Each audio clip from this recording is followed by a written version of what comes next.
Hi friends, ఈరోజు మనము 2018వ సంవత్సరంలో కానిస్టేబుల్ ఎగ్జామినేషన్లో జరిగినటువంటి క్వశ్చన్కి గాను సొల్యూషన్స్ని మనం ప్లాన్ చేసుకుంటున్నాం. ఒక 20 క్వశ్చన్స్ ఆ భాగంలో మనం ప్లాన్ చేసుకుందాం, ఓకేనా?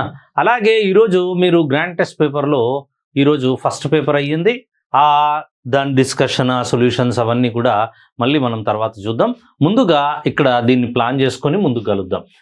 ఇక్కడ ఈ క్వశ్చన్, ఫస్ట్ క్వశ్చన్ 129, ఇక్కడ ఇచ్చినటువంటి ఈ క్వశ్చన్ 129.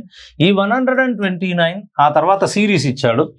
129, 141, 147, 159, 1674 ఇచ్చాడు. ఇక్కడి నుంచి ఇక్కడికి డిఫరెన్స్ ఎంత ఉంది? ఇక్కడి నుంచి ఇక్కడికి డిఫరెన్స్ 12 డిఫరెన్స్ అండి. ఆ తర్వాత ఇక్కడి నుంచి ఇక్కడికి డిఫరెన్స్ ఎంత? 6.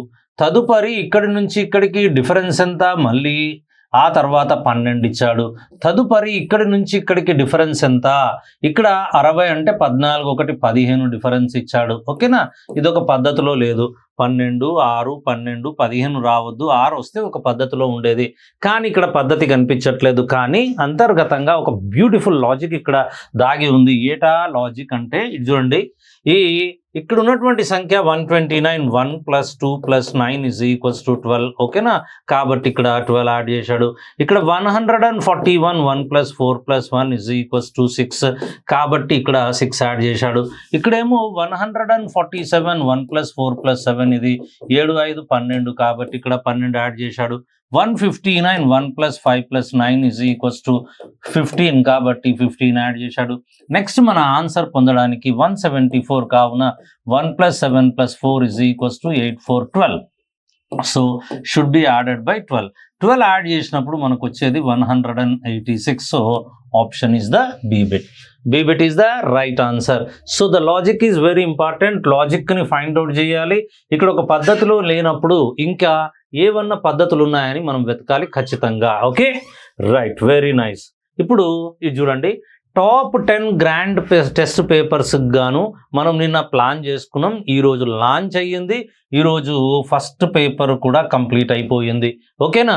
సో మిగతావి ఈ డేట్లో డెఫినెట్గా మనకు ఈ ప్లాన్లో అవుతూ ఉంటాయి.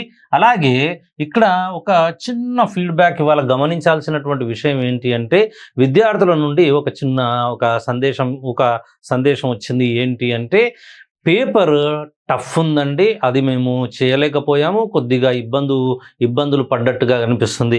ఎప్పుడైనా సరే గుర్తుపెట్టుకోండి, మీరు కానిస్టేబుల్కు ప్రిపేర్ అవుతున్నారు అనుకోండి, మీరు ఖచ్చితంగా ఎస్ఐ కంటే పై లెవెల్లో ఉన్నటువంటి క్వశ్చన్స్ని ప్రాక్టీస్ చేయాల్సిందే. ఇప్పుడు మీరు టఫ్గా ఉన్నటువంటి క్వశ్చన్స్ని మీరు ఇప్పుడు ప్రాక్టీస్ చేయాలి, ఓకేనా? ఈజీ క్వశ్చన్స్ ఎవరైనా చేస్తారు, మీరు టఫ్ క్వశ్చన్స్ ప్రాక్టీస్ చేయండి, అప్లికేషనబుల్ ప్రాబ్లమ్స్ ప్రాక్టీస్ చేయండి. అలా ప్రాక్టీస్ చేస్తేనే రేపు ఎగ్జామినేషన్లో మిగతా వాళ్ళకన్నా మీరు ముందరుగా ఉంటారు. అక్కడ ఏమవుతుంది తెలుసా, పేపర్లో మీకు ఇక్కడ 3 విధానాలు ఉంటాయి. ఇలా ఉంటుందండి. ఇక్కడేమో నాలెడ్జ్కి సంబంధించినటువంటి క్వశ్చన్స్ ఉంటాయి. ఎవరైనా ఈజీగా వీటిని కంప్లీట్ చేసుకుంటారు. తర్వాత అండర్స్టాండింగ్ స్కిల్కి సంబంధించినటువంటి క్వశ్చన్స్ ఉంటాయి. ఇవి నార్మల్గా కొద్దిగా అల్లాటప్పగా ప్రిపేర్ అయిన వాళ్ళు కూడా చేస్తారు. కానీ ఇక్కడ ఉన్నటువంటి ఈ అప్లికేషన్ ప్రాబ్లమ్స్ ఎవరైతే చేస్తారో వారికే ఉద్యోగం వరిస్తుంది. కావున మీరు టఫ్ ప్రాబ్లమ్స్, అప్లికేషన్స్ ప్రాక్టీస్ చేయాలి. అంతేకాని బెదురుకోవద్దు, ఓకేనా? సో బుర్రలో ఇది పెట్టుకోండి, కాన్సన్ట్రేషన్. 3 రింగ్స్ ఉంటాయి. ఇది ఎవరైనా చేస్తారు, ఇది కొద్ది ప్రాక్టీస్ చేసిన వాళ్ళు చేస్తారు, ఇది ఎవరు చేస్తే వాళ్ళకే ఉద్యోగం వస్తుంది. కాబట్టి మనకున్నటువంటి క్వశ్చన్స్, ఉదాహరణకు ఒక 50 క్వశ్చన్స్ ఉన్నాయనుకోండి, 50 క్వశ్చన్స్లో నాలెడ్జ్ పరంగా ఉండేటటువంటి క్వశ్చన్స్ ఒక 10 నుంచి 12 క్వశ్చన్స్ ఉంటాయి. ఆ తర్వాత అండర్స్టాండింగ్ సంబంధించినటువంటి క్వశ్చన్స్ దాదాపుగా 12 నుంచి మీకు ఒక 20 క్వశ్చన్స్, అంటే 30 క్వశ్చన్స్ వరకు ఉంటాయి. ఆ తర్వాత 30 నుంచి దాదాపుగా ఒక 50 క్వశ్చన్స్ అప్లికేషన్స్ ఉంటాయి. అంత ఉండకపోయినా ఒక 15 నుంచి 20 క్వశ్చన్స్ అయితే ఉంటాయండి. అవి ఎవరు చేస్తే వాళ్ళే. కాబట్టి అలాంటి ఆలోచనను బుర్రలోంచి తీసేయండి. మీరు ప్రాక్టీస్ చేయండి, మీరు అటెంప్ట్స్ ఇవ్వండి, ఆ సొల్యూషన్స్ కోసం వెతకండి. వాటిని సొల్యూషన్స్ ఎట్లాగో మేము మీకు క్రోడీకరించి మీ ముందు ఉంచుతాం. కాబట్టి ఇలాంటి సందేహాలు దూరం పెట్టి ముందుకు సాగండి, ఓకేనా? సో దట్ రేపటి నుంచి మళ్ళీ 10 o'clockకి మనకు 30వ తేదీన మళ్ళీ మనకు టెస్ట్ ఉంది. ఆ తర్వాత 2, 5, 8 కాబట్టి బాగా ప్రిపేర్ కండి, జాగ్రత్తగా రాయడానికి ప్రయత్నం చేయండి. All the best. Okay, so ఇప్పుడు నెక్స్ట్ మనము సెకండ్ క్వశ్చన్కి వచ్చేద్దాం. 101, 105, 114, 139, 118 ఇందులో మనకు వచ్చేటటువంటి ఆన్సర్ ఏంటి? ఇక్కడి నుంచి ఇక్కడికి ఎంత పెరిగింది? 4 పెరిగింది. ఫస్ట్ డిఫరెన్స్ ఫైండ్ అవుట్ చేద్దాం. ఇక్కడ 9 పెరిగింది. తదుపరి ఇక్కడ నుంచి ఇక్కడికి ఎంత పెరిగింది? 25 పెరిగింది. అలాగే ఇక్కడ నుంచి ఇక్కడికి ఎంత పెరిగింది? 88, 40 అంటే 49 పెరిగింది. సో ఇక్కడ చాలా క్లియర్గా మనకి ఏం చెప్తుంది? ఇదేమో 2 యొక్క వర్గము, ఇదేమో 3 యొక్క వర్గము, ఇదేమో 5 యొక్క వర్గము, ఇదేమో 9, 7 యొక్క వర్గము. అందరు ఇక్కడ జాగ్రత్తగా గమనించాలి.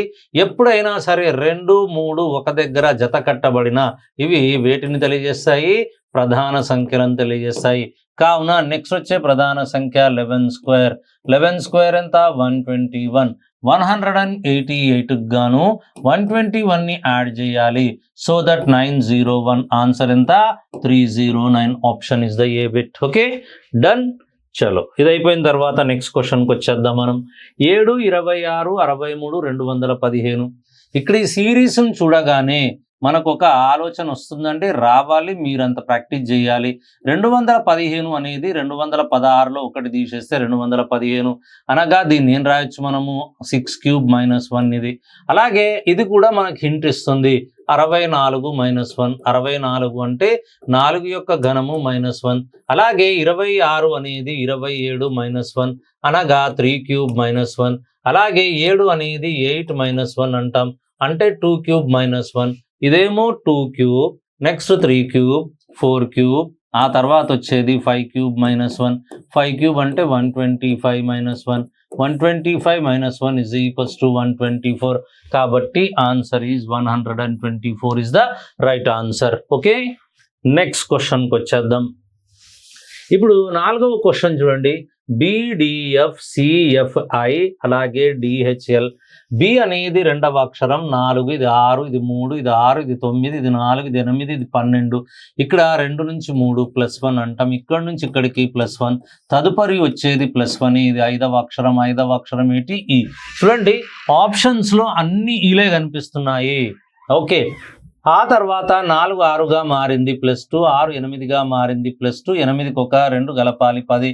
10వ అక్షరం ఏంటి? జే వచ్చేసింది. దెన్ ఈ జే ఎక్కడుంటే అదే ఆన్సర్. ఇదే ఆన్సర్. ఓకేనా, ఈ లాస్ట్ అక్షరాన్ని కూడా మనం కంప్లీట్ చేసుకుందాం. 6 9గా మారింది, 3 పెరిగింది. 9 12, 3 పెరిగింది. 12కి ఒక 3 కలపాలి 15. 15వ అక్షరం ఏంటి? ఓ. కావున answer is EJO is the right answer. Okay,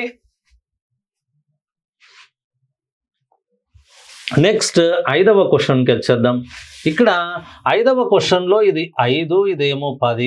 15 50 మధ్యలో వచ్చింది. ఇదేమో 6, ఇదేమో 12. 12 × 6 72. ఇదేమో 8, ఇదేమో 16. 16 × 8 8 48 128. పర్ఫెక్ట్. అలాగే ఇది 11, ఇదేమో 22. ఈ రెండింటిని మల్టిప్లై చేస్తే 242. కాబట్టి మొట్టమొదటి అక్షరం ఏంటి? 5 6 8 11 దెన్ డాష్. 5 6గా మారింది +1. ఇటు నుంచి 2 +2, ఇటు నుంచి 2 +3, నెక్స్ట్ వచ్చేది +4. +4 ఈజ్ 15. 15 11 4 15. 15వ అక్షరం ఓ. ఓకేనా, ఓ అనేది 15వ అక్షరం, కానీ ఇక్కడ ఓ లేదు. ఓకేనా, right. EFHK then you should get as +4. ఖచ్చితంగా +4 రావాల్సిందే. +1 +2 +3 +4. ఓకేనా, ఇక్కడ ఏదైనా ప్రింట్ మిస్టేక్ ఏదైనా ఉందా మనం చూద్దాం, చెక్ చేద్దాం. సరే, ఆ తర్వాత 10 12గా మారింది, 2 పెరిగింది. 12 16గా మారింది, 4 పెరిగింది. అలాగే 16 22గా మారింది, ఎంత పెరిగింది? 8 పెరిగింది. సో 2 2 4, 4 2 8, 8 2 16. కాబట్టి 22కు 16 కలపాలి. 22 16 = 38. అందులో నుంచి 26 తీసేయాలి. మిగిలిపోయిందంతా 12. 12వ అక్షరం ఏదన్నా ఉంటే అది.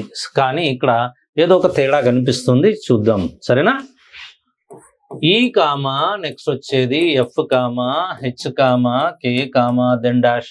ఒకసారి చెక్ చేద్దాం ఈ క్వశ్చన్ ఏదన్నా తేడా ఉందా. E50J F72L H128P and the next one is Key24V అంటాం. ఓకేనా, A3B, after that G21N, C36F, L288, then X వచ్చింది. ఓకేనా, ప్రాబ్లమ్ ఈజ్ అబ్సల్యూట్లీ కరెక్ట్. మన అప్రోచే తప్పు ఉంటుంది, చెక్ చేద్దాం. ఈ అనేది 5, ఇదేమో 6, ఇదేమో 8, ఇదేమో 11. ఇటు నుంచి ఇటు ఎంత పెరిగింది? 1 పెరిగింది. తదుపరి 2 పెరిగింది. తదుపరి ఎంత పెరిగింది? 3 పెరిగింది. నెక్స్ట్ ఎంత పెరగాలి? 4 పెరగాలి. సో 5, 6, 8, 11. ఓకేనా, సో దట్ 4 పెరగాలి. 11కు 4 కలిపితే 15. 15వ అక్షరం ఏంటి? ఓ. కానీ వాస్తవానికి ఓ అక్కడ మనకు కనిపించట్లేదు. ఓకేనా, చలో.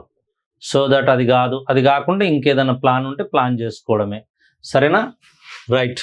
ఒకవేళ అలా లేకపోతే మనం ఏం చేద్దాం? లాజిక్ డైరెక్ట్గా మనం లాజిక్ని ఫైండ్ అవుట్ చేయడానికి ట్రై చేద్దాం.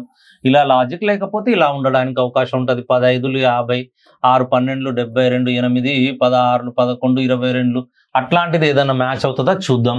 ఇక్కడేమో 1 2 2 ఇంటూ 1 2 కాబట్టి ఇది కాదు ఆప్షన్. అలాగే ఇది 7, ఇదేమో 7, ఇది 14. 14 ఇంటూ 7 70, 7 28, 98, ఇది కూడా కాదు ఆన్సర్. అలాగే ఇదేమో 3, ఇదేమో 6, 6 3 18, కూడా కాదు ఆన్సర్. కాబట్టి ఇదే ఉండడానికి అవకాశం ఉంటుంది. 12 ఇంటూ 24 చెక్ చేయండి.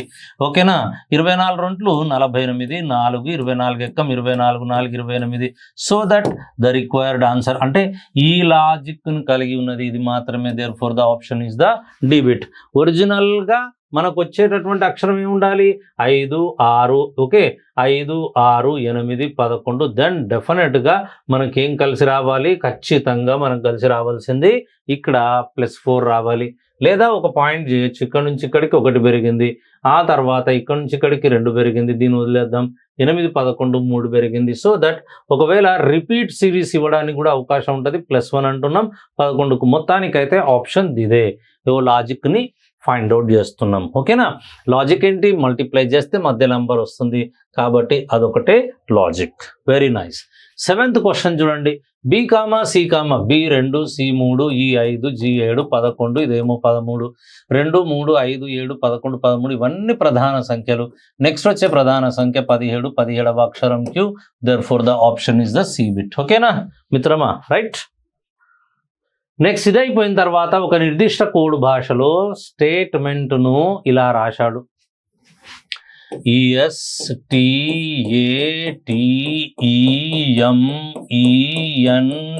స్టేట్మెంట్. స్టేట్మెంట్ను ఏం రాశాడు? GFYFUMULF గా రాశాడు. ఇక్కడ ఇది 19, 20, ఇది 1, ఇది 20, ఇదేమో 5, ఇది 13, ఇది 5, ఇది 14, ఇదేమో 20. ఇక్కడ చూడండి ఇది 7. ఓకే, ఆ తర్వాత 6 25, 6 21, 13 21 12. ఇది కొత్తగా మనకు కనిపిస్తున్నటువంటి మోడల్. దీన్ని యూటిలైజ్ చేసుకున్నాడు. సో చూడండి జాగ్రత్తగా మీరు గమనిస్తే 19 + 17 26, 20 + 6 26, అలాగే 1 + 25 26, 20 + 6 26, 5 26, ఇది కూడా 26, 26 అనగా వీటి యొక్క క్రమ సంఖ్యల మొత్తం ఖచ్చితంగా ఎంత రావాలి? 26 రావాలి. 27 కాదు, 27 అయితే విపర్యాలు ఆపోజిట్స్ అంటాం. ఇక్కడ 26 తీసుకున్నాడు. కాబట్టి సేమ్ పద్ధతిలో ఇదేమో ఇక్కడ ఏమిచ్చినాడు? కంక్లూజన్ అన్నాడు. 3 26గా మారాలి అంటే ఎంత కలపాలి? 23 కలపాలి. 23వ అక్షరం ఏంటి? W. ఇందులో W ఇది ఒకటి లేదు, మిగతావన్నీ Wలే. ఓకేనా, అట్లాగే ఇదేమో 15 26 కావాలంటే 11 కలపాలి. 11వ అక్షరం K. అన్నిట్లలో Kనే ఉంది కాబట్టి వెరీ నైస్. అలాగే ఇది 14, ఇక్కడ వచ్చేది 14 26 కావాలంటే కలపాల్సింది 12.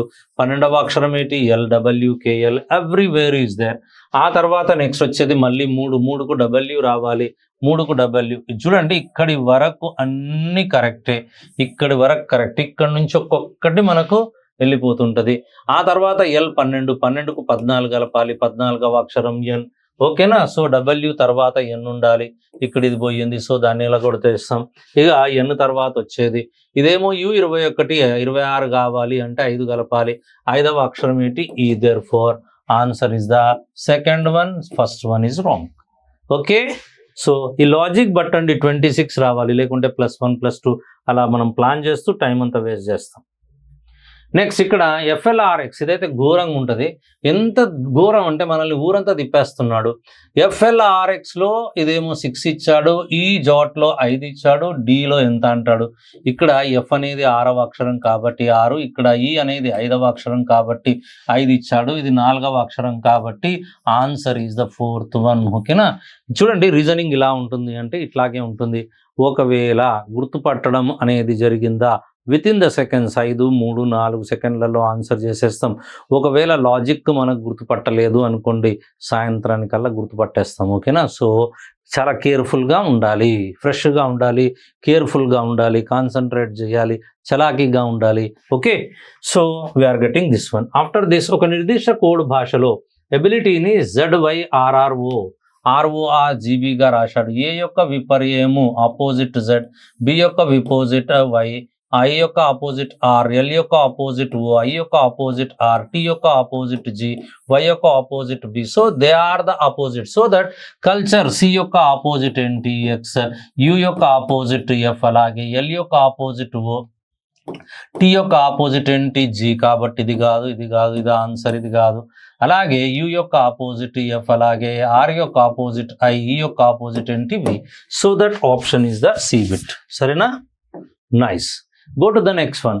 సునీల్ తన గడియారమును ఒక బల్లపై ఉదయం 6 గంటల సమయంలో దాని గంటల ముళ్ళు ఎగ్జాక్ట్లీ 6 o'clockకి అన్నాడు. ఇది 6 o'clockకి ఇలా ఉంటుందండి. 6 o'clockకి ఇప్పుడు ఏమంటున్నాడు, 6 గంటల దాని గంటల ముళ్ళు ఉత్తర దిశను, గంటల ముళ్ళు అంటే చిన్న ముళ్ళు, చిన్న ముళ్ళు ఇది ఉత్తర దిశను తెలియజేస్తుంది.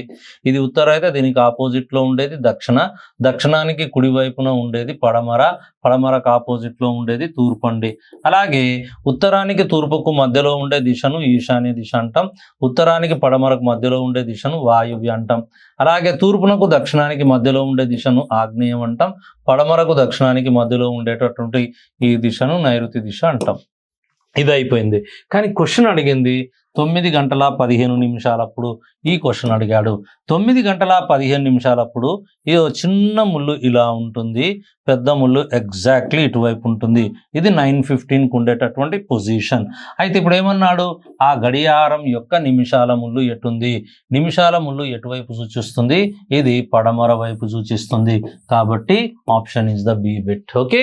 మళ్ళీ మనం ఎక్స్పెక్ట్ చేయొచ్చు.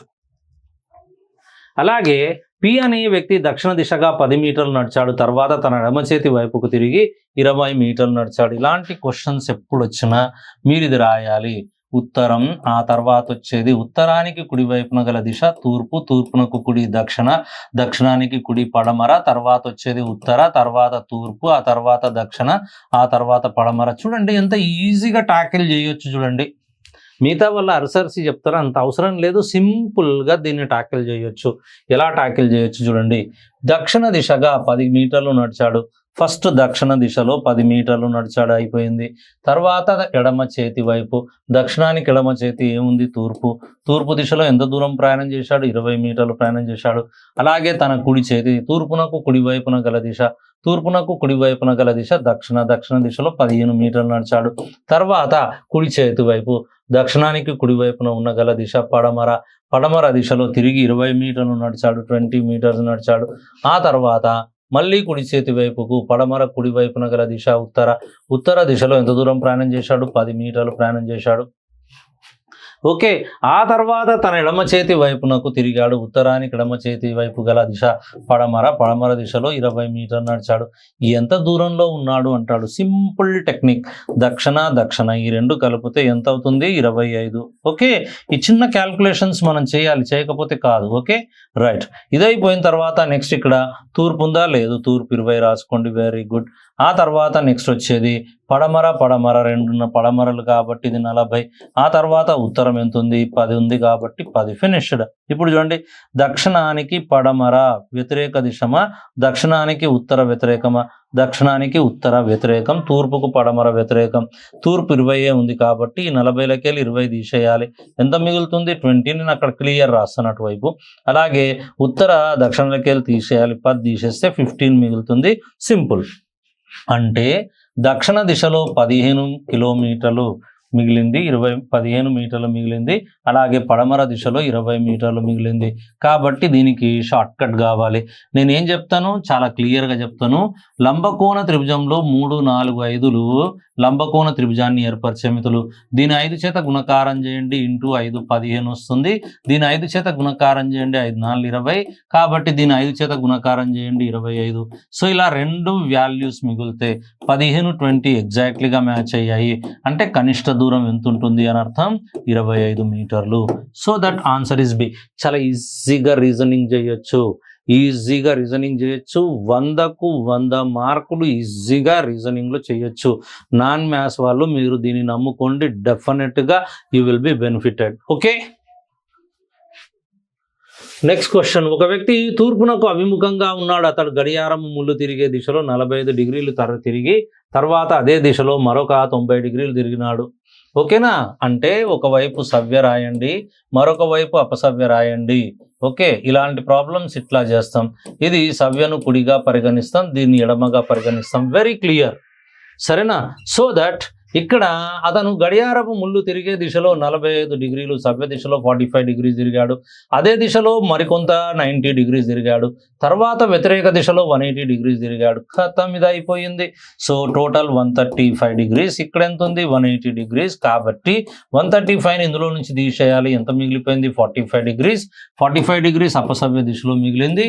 కానీ మనోడు తూర్పు దిశలో ముఖం చేసి నిల్చున్నాడు. కాబట్టి వీడు అపసవ్య దిశలో 45 డిగ్రీలు తిరిగాడు, ఇటు వచ్చాడు. ఇది ఏ దిశ తెలియజేస్తుంది? ఈశాన్య. కాబట్టి answer is the C bit. Okay, approaching important, approach అవ్వండి. ఓకే, ఇది చూడండి, ఒక్క నిమిషంలో చేయొచ్చు. ఏ ఒక పురుషుడు ఏ యొక్క మీనమామ యొక్క ఏకైక సోదరి భర్త యొక్క కూతురు బి అయితే అప్పుడు ఏ ఏమవుతాడు? దెన్ ఏ ఈజ్ ద, అప్పుడు ఏమవుతాడు?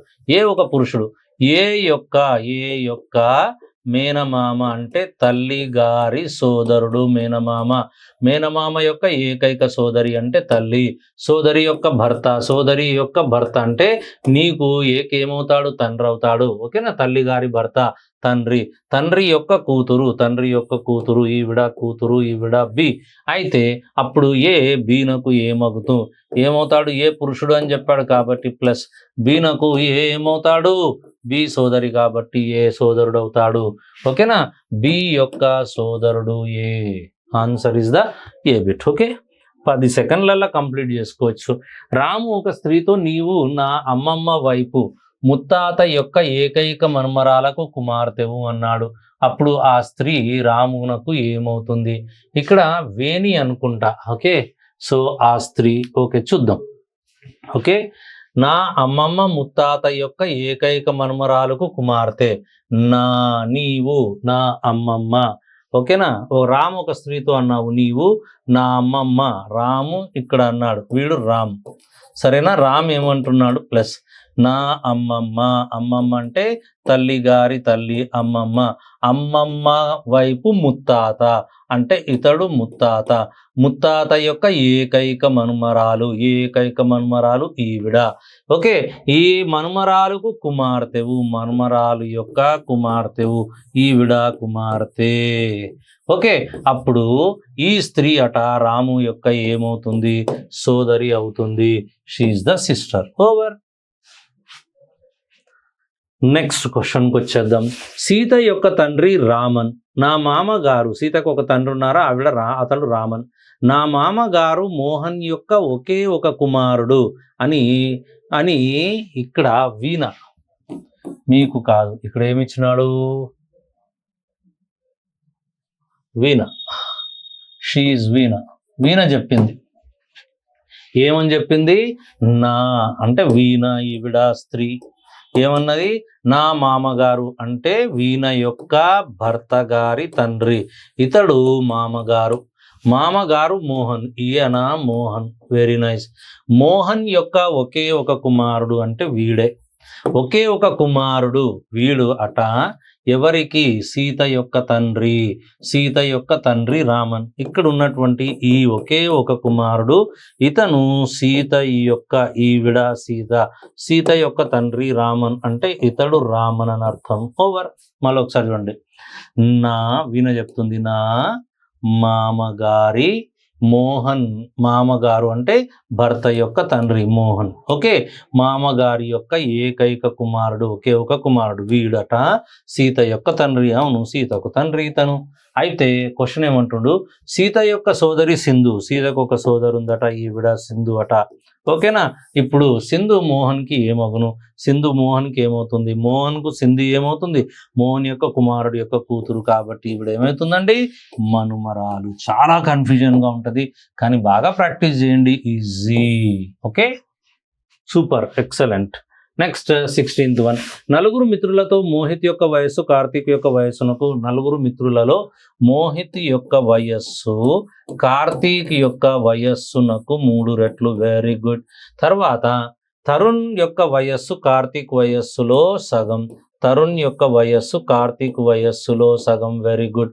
అనుజను వాడు కార్తీక్ కంటే 6 సంవత్సరాలు పెద్దవాడు, అనుజ్ అనేవాడు ఇతడు, అనుజ్ అనేవాడు కార్తీక్ కన్నా 6 సంవత్సరాలు పెద్ద. Very good. కానీ మోహిత్ కంటే 6 సంవత్సరాలు చిన్న, ఇతడు మోహిత్ కంటే 6 సంవత్సరాలు చిన్న, మోహిత్ కంటే 6 సంవత్సరాలు చిన్న. ఇలా వస్తేనేమో +6 అవుతుంది, ఇలా వెళ్తేనేమో మోహిత్ కంటే 6 సంవత్సరాలు చిన్న ఏ తీసేయాలి. అప్పుడు ఈ నలుగురిలో పెద్దవాడు ఎవడు అంటాం.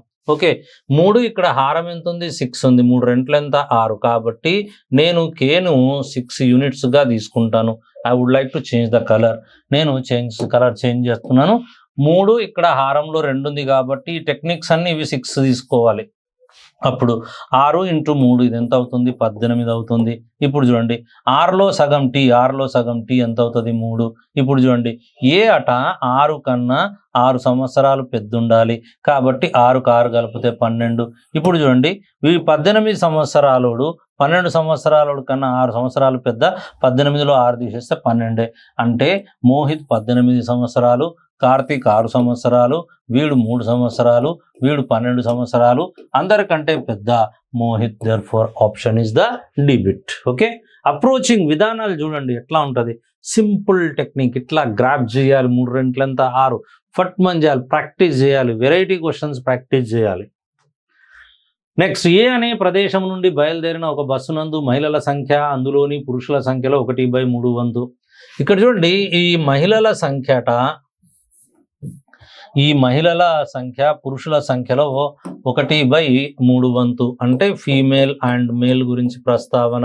ఫీమేల్ ఒక భాగం అయితే మేల్స్ ఎంత 3 భాగాలు. ఆ తర్వాత బస్సు ఒక బి స్థానంలో ఆగినప్పుడు ఆ బస్సు నుండి 5 పురుషులు వెళ్ళిపోయారు, 3 స్త్రీలు ఎక్కినారు. వాళ్ళు 5 దిగితే వీళ్ళు 3 ఎక్కినారు. ఇప్పుడు ఆ బస్సునందరి పురుషుల స్త్రీల సంఖ్యకు రెట్టింపు. పురుషుల సంఖ్య ఎలా అయిపోయింది, స్త్రీల సంఖ్యకు రెట్టింపుగా ఉంది. అవును, పురుషుల సంఖ్య స్త్రీల సంఖ్యకు రెట్టింపు. కానీ ఎంతమంది బస్సులో నుండి దిగినారు, పురుషులు 5 దిగినారు. ఇక్కడ స్త్రీలు ఎంతమంది దిగినారు, ఇందులో నుంచి 3 స్త్రీలు దిగినారు. ఓకేనా, సో 3 స్త్రీలు ఎక్కినారు కాబట్టి ప్లస్ దిగినారు కాబట్టి 5. డైరెక్ట్ షార్ట్ కట్ చూడండి మిత్రులారా. 2 1 ఎంత, 2. 1 3 ఎంత, 3. ఈ రెండిటికి మధ్య గల తేడా ఎంత, 1. ఇప్పుడు చూడండి 2 3 ఎంత, ఇది 6. ఇక్కడ రాస్తున్నా. అలాగే 1 × -5 -5 ఇది = 6 + 5 అంటాం 11. ఓకే, ఈచ్ పార్ట్ ఎంత, 11. ఈచ్ పార్ట్ 11 అయితే ముందుగా బస్సులో ఎంతమంది ఉన్నారు, 1 + 3 4 పార్ట్లు × 11 డైరెక్ట్గా 44 ఇస్ ద ఆన్సర్. చూడండి ఎంత శుభ్రంగా చేయొచ్చు. This is the short cut, excellent. ఇది సూపర్గా పనిచేస్తుంది. మనకు బుర్రు ఉండాలి కానీ అన్నిటికీ అప్లై చేసుకోవచ్చు. రైట్, నెక్స్ట్ వచ్చేది 18. ఒక నిర్దిష్ట కోడ్ భాషలో 9 1 7. ఇది చాలా ఈజీ అండి. ఇది ఎలా చేసినాడు తెలుసా, 9లో 1 తీసేశాడు, 8 8 × 7 = 56. అలాగే 8లో 2 తీసేశాడు, 6. మిగిలిన సంఖ్య 6 6 36 రాశాడు. అలాగే మనం ఏం చేద్దాం, 7లో 3 తీసేద్దాం, 4 4 × 5 ఎంత అండి, 20. Done. So option is the B is the right answer. Okay, next question చూడండి. 93 కిలోమీటర్స్ వేగంతో ప్రయాణిస్తున్న ఒక రైలు T1 దాని పొడవులో సగం పొడవును కలిగి ఉన్న కిలోమీటర్ వేగంతో వ్యతిరేక దిశలో తిరుగుతుంది. నేను చాలా క్లియర్గా చేస్తున్నాను. ప్రయాణపు ఒక రైలు దాని పొడవులో సగం అంటే ఇది 2x పొడవు ఉంది మొదటి రైలు, రెండవ రైలు పొడవు x. అంటే దూరము = సాపేక్ష వేగము × కాలం. ఇది చాలా డైరెక్ట్ షార్ట్ కట్. ఓకే, సాపేక్ష వేగము ఇది 93 కిలోమీటర్స్, అదేమో 51 కిలోమీటర్స్ పర్ అవర్. వ్యతిరేక దిశలో వస్తున్నాయి కాబట్టి ఈ రెండింటిని కలపాలి. 93 + 51 = 4, 144 kilometres per hour. Kilometres per అవర్లోంచి మార్చాలి మీటర్స్ పర్ సెకండ్. ఎన్ని సెకండ్లలో దాటింది? 24 సెకండ్లలో దాటింది. 18 ఒకట్లు 18, 8 8 5 ఎంత? 40.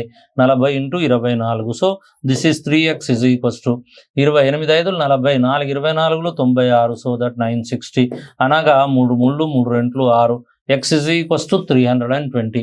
అంటే ఒక train, first train, second train ఏమో 320, ఫస్ట్ ట్రైన్ ఏమో 640 ఉంటుంది. ఈ పొడవు వచ్చేసింది. ఇప్పుడు ఒక వంతెనను దాటుటకు 1 నిమిషం 6 సెకండ్లు పట్టినచో ఆ వంతెన పొడవు ఎంత అంటాను? వంతెన పొడవు అంటే దూరం. దూరం = వేగం ఇంటూ కాలం. దీని వేగం ఇచ్చాడు 93 కిలోమీటర్స్ పర్ అవర్ ఇంటూ 5/18 ఇక్కడ కాలం ఇచ్చాడు ఎంత? 1 నిమిషం 6 సెకండ్లు. 1 నిమిషం 60 సెకండ్లు. ఇది 6, 66 సెకండ్లు. ఓకేనా? సో దీన్ని మనం క్యాల్కులేట్ చేసుకోవాలి. ఇప్పుడు వచ్చిన దాన్ని మనం ప్లాన్ చేస్తాం. 6 3 6 11 3 1 3 3 3 1. సో దట్ ఇదంతా మల్టిప్లై చేయాలి. That is = 31 × 11 55. కొద్ది క్యాల్కులేటివ్ ఉంటుంది. ఓకేనా? 50 ఎంత షార్ట్ కట్ చేసినా కొద్ది క్యాల్కులేట్ ఉంటుంది. 5 ఎక్కం 5 3 5 15 16 16. ఇదేమో 5 0 1 1705. ఈ టోటల్ కలిపి 1705. కానీ ఆల్రెడీగా అందులో 640 రైలు పొడవే ఉంటుంది. కాబట్టి 1705లో నుంచి 640 తీసేయండి. మిగిలిందే ఆన్సర్. ఇక్కడ 10 ఇట్లకెళ్ళి 4 పోతే 6, ఇదేమో 0, ఇదేమో 1. 1065 is the right answer. So that option is the C bit. కొద్దిగా జాగ్రత్తగా చేయాలి. సరేనా? మంచి ప్రాబ్లమ్స్ అడుగుతారండి. 476 మీటర్ల పొడవు గల రైలు ఒక స్తంభమును 14 సెకండ్లలో దాటుతుంది. ఆ రైలు 20 సెకండ్లలో ప్రయాణించగల దూరంనకు సమానమైన పొడవు గల ప్లాట్ఫామ్ పొడవును ఒక వ్యక్తి 7 నిమిషాల దాటినాడు. అయినా ఆ వ్యక్తి, అప్పుడు వ్యక్తి యొక్క వేగము అంటాం. ఓకేనా? దాన్ని మనం ఫైండ్ అవుట్ చేయాలి. సో 476 మీటర్ల పొడవు గల ఒక రైలు ఒక స్తంభమును 14 సెకండ్లలో దాటింది. 14 సెకండ్లలో దాటింది అంటే రైలు వేగాన్ని మనం కనుక్కోవచ్చు. వేగం = దూరము బై కాలము 14. సో 7 2 14, 7 6 42, 7 8 2 1 2 34 అనగా 34 మీటర్స్ పర్ సెకండ్ వేగం. Very good. ఇది వచ్చేసింది. ఆ రైలు 20 సెకండ్లలో ప్రయాణించగల దూరమును, అది 20 సెకండ్లలో ప్రయాణించేటటువంటి దూరము ఎంత? 34 × 20 = 680 మీటర్లు ఇది ప్రయాణం చేస్తుంది. ఓకే, ప్రయాణించే దూరం నాకు సమానమైన పొడవు గల ప్లాట్ఫారమును, ఇంత దూరం ప్రయాణం చేసింది, ఇంతే పొడవు గల ప్లాట్ఫారమును ఒక వ్యక్తి 7 నిమిషాల 7 నిమిషాల 5 సెకండ్లలో దాటాడు. ఆ వ్యక్తి యొక్క వేగము ఎంత? వేగం = దూరం బై కాలం. దూరం బై కాలం. ఓకేనా? కాలం. సో దూరం ఎంత ఉంది? 680 మాత్రమే ప్రయాణం చేశాడు. ప్లస్ ఆ వ్యక్తి 7 నిమిషాలు ప్రయాణించగలుగుతాడు. ఆ రైలు 20 సెకండ్లలో ప్రయాణించగల దూరంలో సమానమైన పొడవు గల ప్లాట్ఫారంను ఒక వ్యక్తి దాటుతున్నాడు. డివైడెడ్ బై వ్యక్తి యొక్క కాలము ఎంత? 7 నిమిషాల 5 సెకండ్లు. 7 6 42 + 5 425 సెకండ్లు. So 425 seconds. 5 8 40, 5 5 25, 5 ఎక్కం 5, 5 3 15, 5 6 30. ఇక్కడ 5 చేత భాగారం చేస్తే 17 5 85, 17 5 85, 17 ఇక్కడ 8 7 8 56. 136 పోయింది. కాబట్టి 17 చేత క్యాన్సల్ అవుతుంది. 17 5 17 8 8/5 అంటాడు. 5 ఎక్కం 5, 5 6 30. So 1.6 is the answer. Done. So we have done the 20 questions. ఈరోజు మనం 20 క్వశ్చన్స్ చేసాం. దీన్ని మళ్ళీ నెక్స్ట్ క్లాస్లో, అంటే దీని అనుసంధానం రేపటి క్లాస్లో మిగతా క్వశ్చన్స్ మనం కంప్లీట్ చేసుకుంటాం. Okay, have a nice day. Bye bye, see you. రేపు 30వ తారీఖు మీకుండే ఎగ్జామినేషన్కు all the best. Okay, bye.